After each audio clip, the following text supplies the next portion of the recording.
madaxweynaha jamhuuriyadda Soomaaliland mudane Muuse Biixi Cabdi oo socdaal shaqo ku jooga gobolka Sool ayaa gaadhay fariisinka hore ee jiida hore ee ciidanka qaranka jamhuuriyadda Soomaaliland ee gobolkan markii madaxweynaha jamhuuriyadda Soomaaliland mudane Muuse Biixi Cabdi iyo wafdiga uu hogaaminayay ay soo gaadheen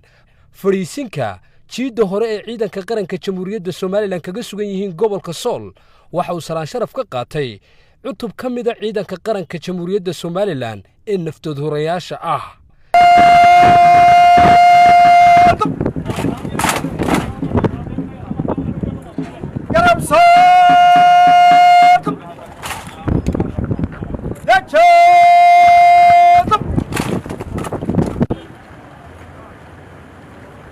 مدن مدحوينه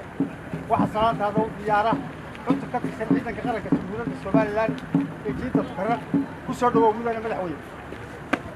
taliyaha guud ee ciidanka qaranka jamhuuriyadda Soomaaliland Sareeyagaas Nuux Ismaaciil Taani ayaa ka warramay dadaalada u hirgalay ciidanka qaranka iyo waxyaabaha